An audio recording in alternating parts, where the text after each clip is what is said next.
Syukur kita panjatkan kehadiran Tuhan Yang Maha Esa. Hari ini kami datang silaturahim.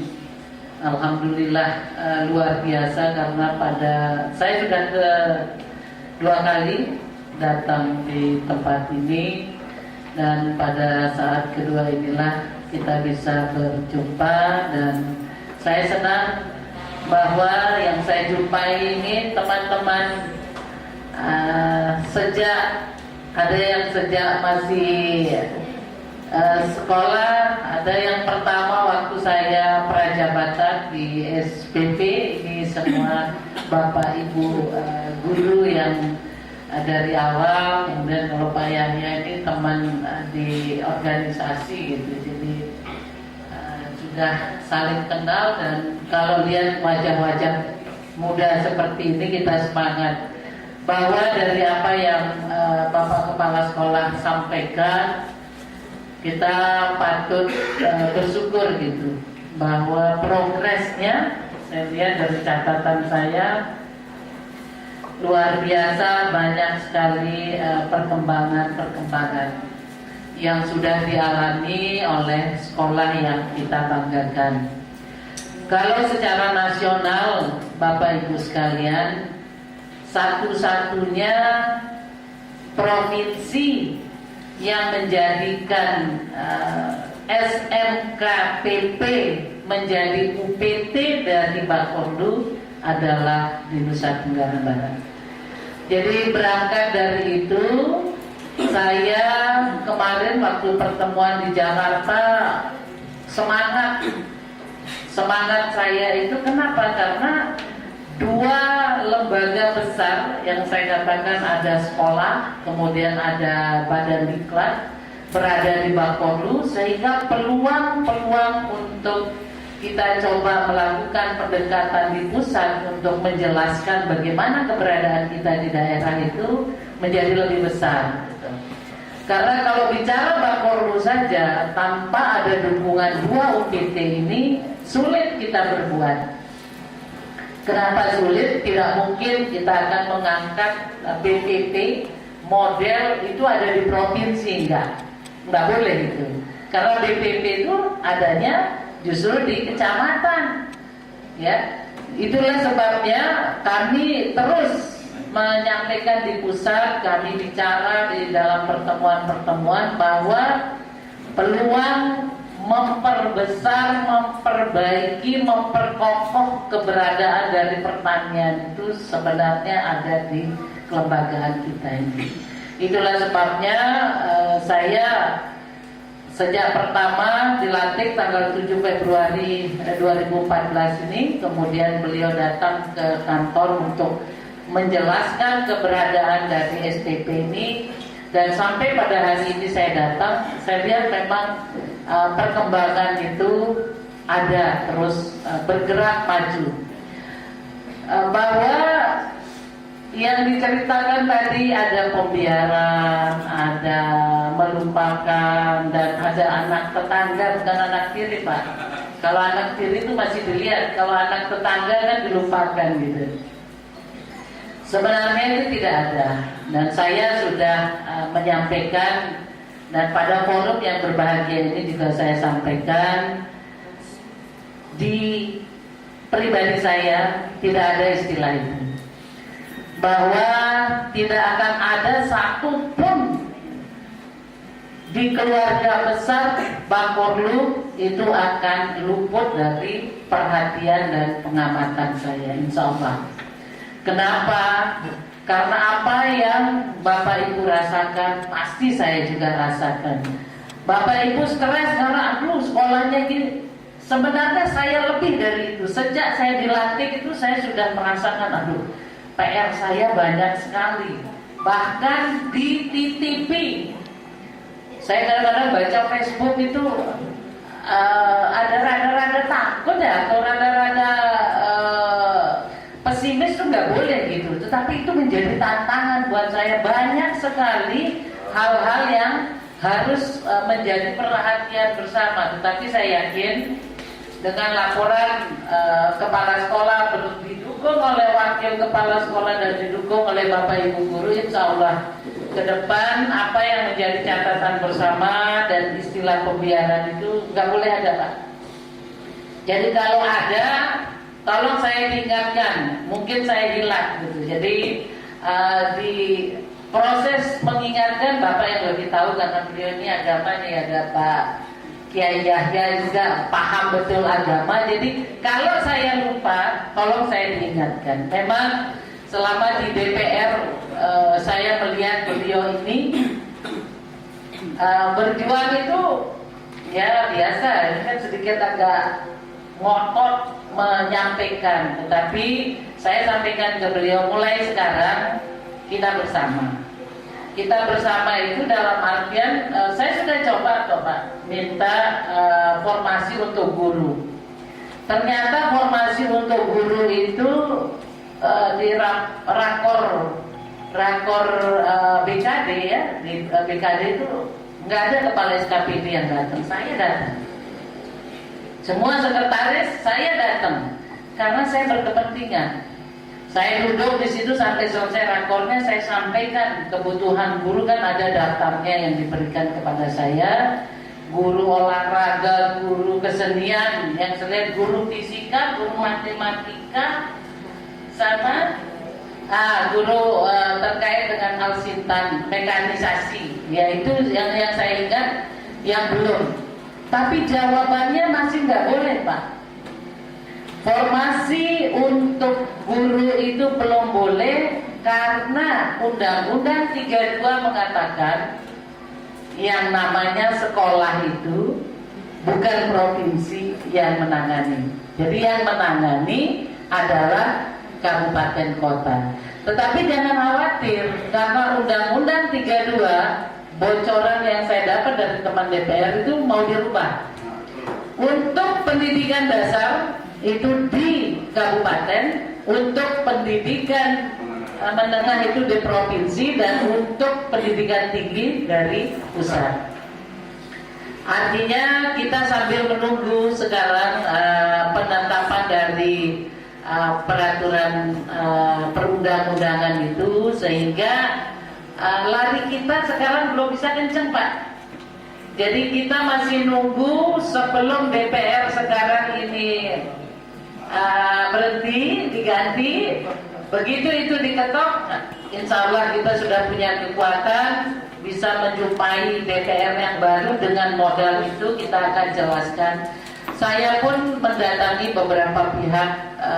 Saya katakan, kok sepertinya Bapak Ibu ini tidak serius melakukan penanganan terhadap sekolah yang ada di SMKPP ini. Kenapa saya katakan begitu?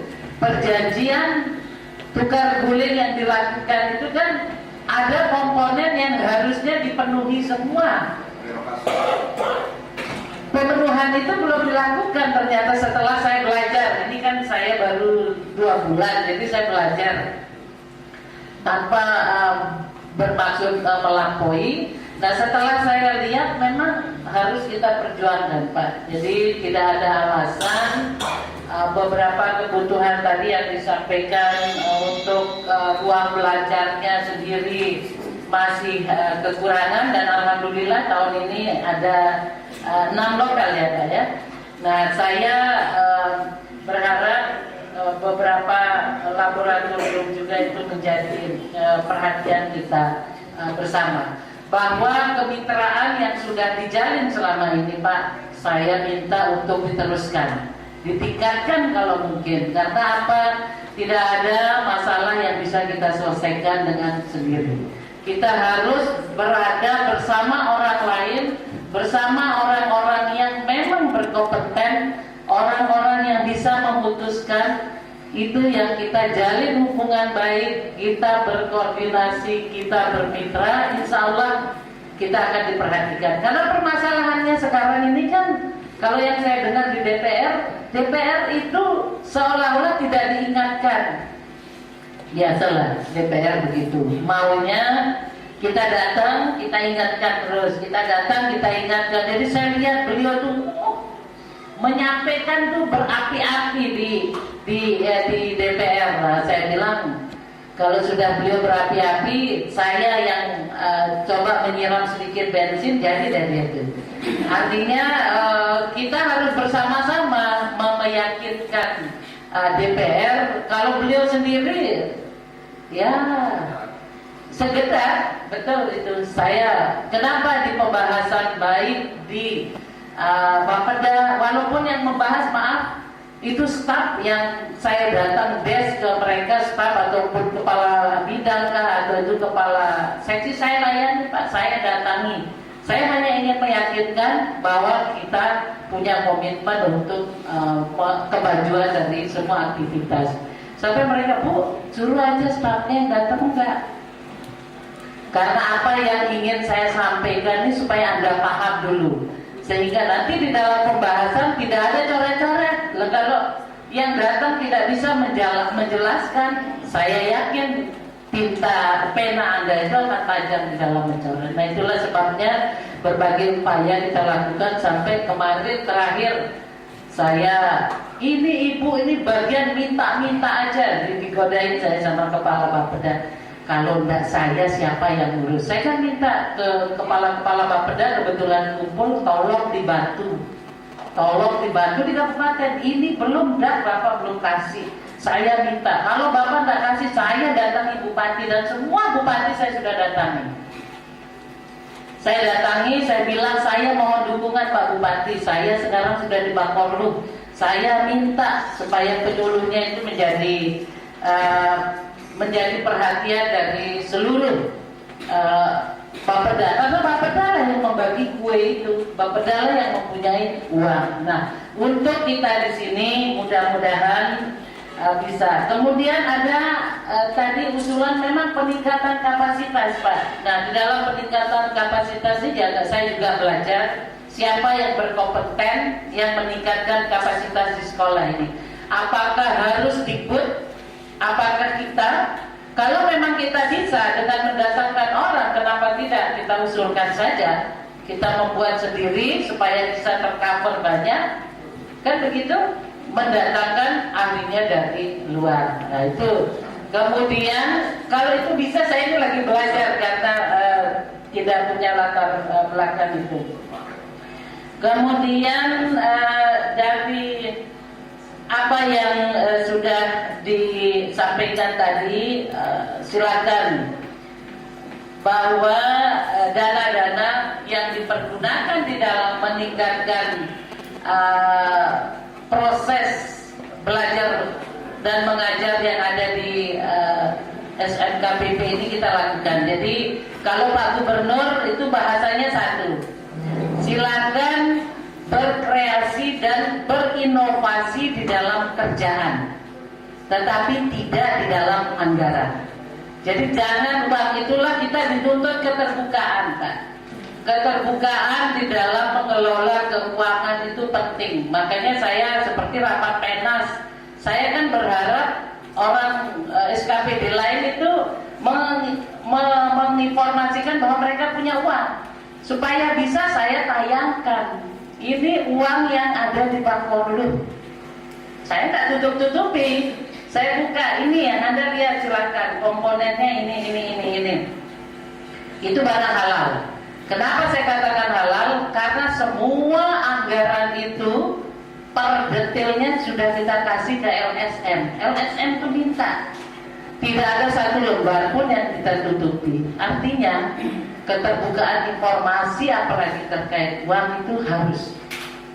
Jadi di dalam pengelolaan uang tidak ada kayak zaman dulu, namanya BIPA itu disembunyikan. Kalau boleh hanya 1-2 orang yang tahu. Enggak sekarang.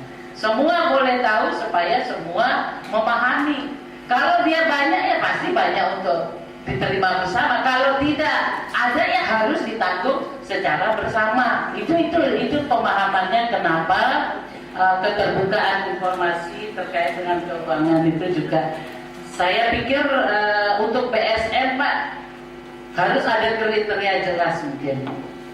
Artinya kalau di dalam pendaftaran awal saya berharap kriteria itu sudah ada, kemudian disampaikan lebih awal kepada yang bersangkutan pada saat pendaftaran mungkin bisa menjadi perhatian bersama bahwa ya seharusnya memang sekolah itu gratis seharusnya, tetapi kondisi anggaran di daerah ya kata Bapak tadi pas-pasan ya, untung ada dari Dipora, kemudian ada dari dua, ya memang begitu. Sekarang kita berpeluang Pak untuk mendapatkan DAK itu, jadi mudah-mudahan kita bisa melakukan itu sehingga apa yang menjadi hajat kita bersama. Jadi peningkatan kapasitas itu penegasan Pak, ya peningkatan kapasitas tolong dipelajari apa boleh kita yang menyelenggarakan dengan menganggarkan sendiri atau mengirim itu. Kemudian yang kedua, pastikan teman-teman yang sekolah itu mendapat beasiswa sebagai dukungan uang sekolahnya. Ya nggak gampang orang pergi sekolah jauh-jauh, siapa yang mau ngasih Pak? Kalau bukan kita yang memperhatikan. Jadi kita berupaya, kita sampaikan ke pimpinan bahwa beasiswa itu akan sangat membantu. Kemudian yang saya minta Bapak Ibu guru yang saya hormati, bahwa di dalam proses belajar mengajar, saya yakin dan percaya kita semua sebenarnya dalam keadaan gelisah. Manakala anak-anak kita itu tidak bisa menangkap apa yang kita berikan, kemudian dia terjemahkan, apalagi dia lagi ujian seperti saat ini. Pasti kita di rumah pun berpikir, tidak usah Bapak Ibu guru yang langsung saya itu juga pergi, mudah-mudahan semua lulus. Karena apa Pak? Setelah lihat kondisi anak-anak, saya datang di Bima itu ada yang nggak datang ujian, ada nggak di sini? Nggak ada ya. Ada yang tidak datang setelah ditelusuri ke rumah oleh gurunya. Iya gurunya yang saya yakin pasti ada Pak, salah satu dua orang itu. Dan dijemput, enggak saya tahu karena dijemput ke rumahnya. Alasannya apa? Enggak ada uang transport, dijemput, dibawa, didudukkan. Ya Pak, ada yang sampai siang kosong. Enggak ada, dicari, besok dibawa. Ujiannya dia ada ujian ulangnya Bu, tanggal 22. Karena yang kosong kan kelihatan, saya hitung. Nah kemarin saya memang belum sempat ke sini untuk melihat ujian teman-teman. Insya Allah nanti di ujian nasional Bapak Ibu guru saya juga datang ke sini walaupun tidak boleh masuk ke dalam ruangan ya. Jadi saya titip mudah-mudahan anak-anak kita semua bisa lulus. Amin. Kemudian yang terakhir kaitan dengan rencana 2015 Pak, apapun yang Bapak sampaikan ke saya tadi, kalau itu tidak masuk di dalam e-proposal, ya kalau tidak masuk di e-proposal, sulit buat saya untuk cerewet membantu mencarikan. Tetapi manakala itu masuk di dalam e-proposal, insya Allah ada saja jalannya, walaupun sedikit kita dapat gitu. Nah jadi itu yang harus dipastikan, siapa yang bertugas memasukkan proposal itu di dalam komputer, itu pastikan bahwa komponen yang dibutuhkan itu yang diutamakan dengan skala prioritas berjenjang Pak. Jadi urut-urutannya yang paling atas itu utama, sehingga kalau uang yang kita minta itu 10 dan uang yang dikasih itu hanya 6, kita sudah bisa memotong dari bawah. Jadi tidak ada, lu kok saya nggak masuk, kok saya, itu tidak boleh. Harus disepakati dulu seperti itu perencanaannya supaya pengawalannya menjadi lebih enak. Saya yakin dan percaya Bapak Ibu guru sebenarnya kalau bicara uang sudah tidak masalah. Sudah berlebih-lebih karena apa istilahnya itu? Ada sertifikasi katanya, bahkan ada yang saking rajinnya apa mencari angka kredit atau apa? Koin atau apa istilahnya? Iya. Artinya kalau bicara guru dulu adalah pahlawan tanpa tanda jasa, sekarang nih guru adalah pahlawan dengan beribu-ribu jasa gitu. artinya tidak seperti dulu lagi. Mudah-mudahan kenyataannya seperti itu. Walaupun tadi disampaikan ada beberapa guru honor, ada beberapa guru yang memang masih dibantu dari anggaran lain. Kita akan, dan mungkin saya sendiri Pak, dan mungkin kepala sekolah sendiri harus bersama-sama.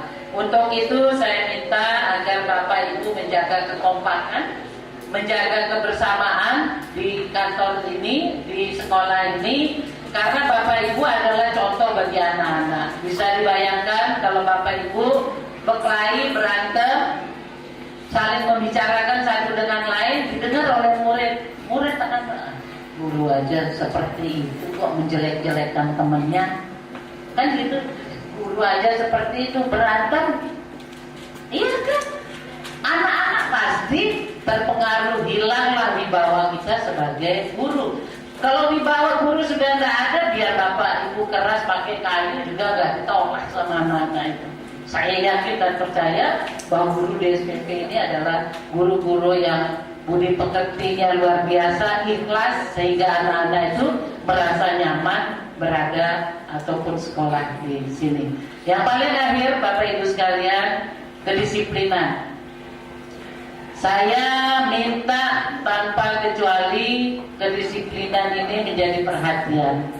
Terutama ada yang saya lihat masuk jam 7 tetapi setelah jam 8 ya, yang ya saya tidak di sini tapi saya tahu keadaan di sini. Itu yang selalu saya katakan, apa yang saya kerjakan semua orang tahu, dan apa yang Bapak Ibu kerjakan saya pun tahu. Harus yakin seperti itu. Saya sudah, mohon maaf Pak Kepala, saya sudah mempunyai beberapa catatan terkait dengan teman-teman di sini, dan buat saya disiplin tidak ada tawar-menawar.